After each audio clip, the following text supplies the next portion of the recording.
আমরা মনে করি এ ধরনের লেখা যেমন সাধারণ মানুষের চিকিৎসার জন্য ওষুধ মেডিসিন দরকার, ঠিক সেরকমই সমাজ যখন পচনশীল জায়গায় যায়, সমাজে যখন এরকম রেপিস্টরা ঘুরে বেড়ায়, শাসকের ছায়াতলে যখন গুন্ডা মাস্তান রেপিস্টরা প্রশ্রয় পায়, ঠিক সেই সময়ে এই টাইপের লেখাগুলো দরকার দেওয়ালে দেওয়ালে।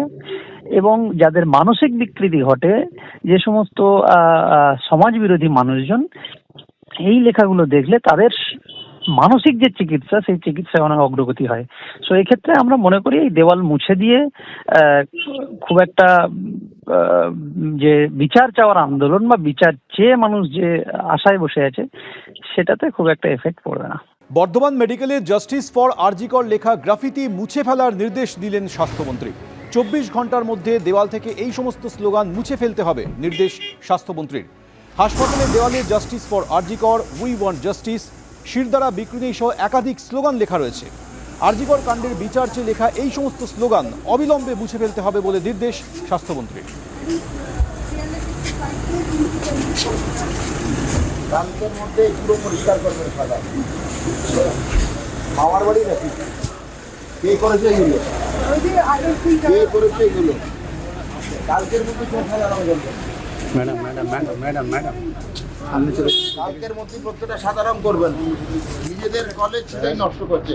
স্টুডেন্ট রিপ্রেজেন্টেটিভ কেউ যদি থাকে তো আনবেন। দেওয়াল লিখন নিয়ে স্বাস্থ্যমন্ত্রী নয়, সিনিয়র চিকিৎসক, কারুর কাছে বাবা মার বয়সী আমি, কারুর কাছে বড়দাদার বয়সী আমি, কারুর কাছে জেঠুর বয়সী আমি আবেদন করেছি যে নিজের বাড়িতে কি এই প্রতিবাদী লেখনটা হয়? নিজের বেডরুমে কি যারা এই প্রতিবাদ করেছেন সেটা নিজের বাড়ির দেওয়ালে লেখেন? পরবর্তীকালে ওরা যদি এটা তুলে নেয়, ওদের প্রতিবাদ করার জন্য লেখনির জায়গা করে দেব, আলাদা স্টিল ফ্রেম করে, সেখানে ওরা যা খুশি লিখতে পারেন, সেটাও আমি জানিয়েছি। কিন্তু আগে এটা তুলতে হবে। এটা আমি স্বাস্থ্যমন্ত্রী না, একজন অভিভাবক হিসেবে বলতে পারেন, ওদের কাছে হাত জোড় করে কিন্তু নিবেদন করেছি। ওরা যদি করে ভালো, না করলে ব্যবস্থা আমরা তখন নেব। কখনো ভাববেন না আমার মহানুভবতা আমার দুর্বলতা, না, আমি সময় দিয়েছি, বুঝিয়েছি। বর্ধমান মেডিকেল কলেজের দেওয়ালে লেখা স্লোগানগুলি 24 ঘন্টার মধ্যে মুছে ফেলতে হবে, নির্দেশ স্বাস্থ্যমন্ত্রীর। এই স্বাস্থ্যমন্ত্রী আন্দোলনের সময় উই ওয়ান্ট জাস্টিস স্লোগান দিয়ে রাস্তায় নেমেছিলেন। তাহলে আজ যখন ক্ষমতার হস্তান্তর হয়েছে, তখন কলেজ, বিশ্ববিদ্যালয়, ক্যাম্পাসগুলোকে কি শাসক দলের সম্পূর্ণরূপে কুক্ষিগত করাই সমস্ত জায়গার লক্ষ্য?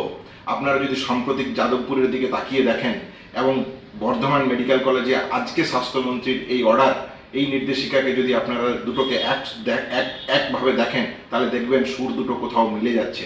তাহলে ক্যাম্পাস, কলেজ, বিশ্ববিদ্যালয়ে গণতান্ত্রিক পরিবেশ কি আদৌ রক্ষা পাবে?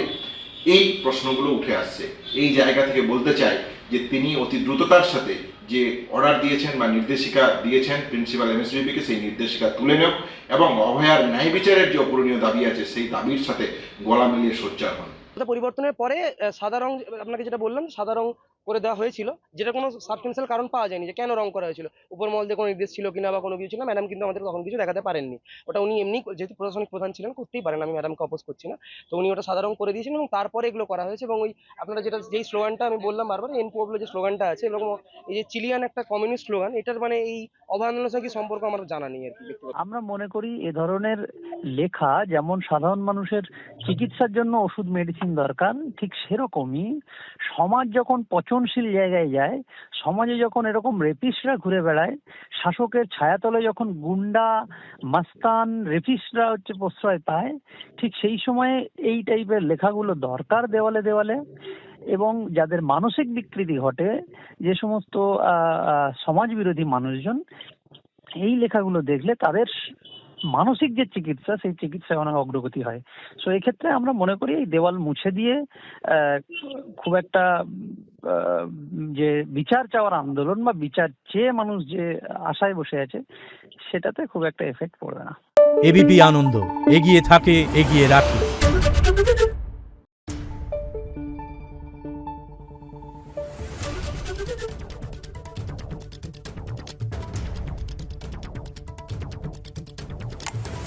নিউজ।